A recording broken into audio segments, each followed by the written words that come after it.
Abiriyo mano mar dwe mar adek. Akeni pachiko tende koda chiero nade ko wach mar 10-point agenda. Dibed mane Solomon nikech ang'eni ewi mano bende malalruok mar UDA gi ODM cha bende donje kare. Chiero nade ko report gi 10-point agenda en gima nonegore bed ni osetim. Wadeko kaluwore gi sa. But gima ber ni jatelo dich to jatelo koro yudo thuolo moromo gi komiti. Koro an gima nyalo wacho ni gik mane nitiere 10 points agenda ka nikech mane gimomiyo kata wane broad based ni kaka jo ODM community. Gimomiyo wane broad based ni en because of NADCO gi 10 point agenda. Koro implementation mar gini kinya time as fast as possible. Gik mano bedo addressed kaka timo compensation ne jok mano hinyore e Gen Z protest. Mang'eni most of them ne gin youth.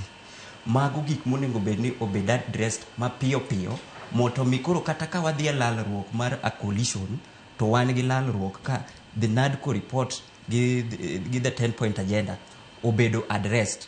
Koro an arwako sana gima idhi timno kendo kata kana yudo youth moko no bet piny negi wacho ni gigeno ni Gabriel Oguda gi timbe gidhi timo tich maler. To kendo anta ago kwano kendo asego kwano maler. Ang'eyo ni the broad based 10 points agenda dhi bedo implemented.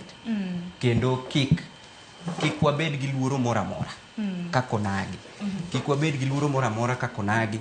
Wabed abeda uru gi kwe. Wami ne jok sami dhi tim public participation e gwenge 47 wawuog uru oko moto wambe wawache pachwa. Kik wabed abeda jok ma itimo negi. Koro moto mikoro report magitero kuom president cha ko onge gi pachwa e iye to ema wanyalo pinge. Koro gisani to warwakuru NADCO gi 10 point agenda public participation nikech that is the only way ma wanyalo bedo involved. Ok wanyadhi state house wate but bedo piny ma watim public participation to wanyalo timo nikech idhi chokwa kumoro to wago uru mbaka. Piny igero gi mbaka gini doyo ma mos iketo ne mbolea waneno kako dhi kochier konyak maber jiyo benefit to wane koro ka wadonje next step mar ng'iyo ni to ere kaka koro wadonje government 2027. Tingini wach mabende mar chiero nade ko gi wach mar 10 point agenda mabende koro public participation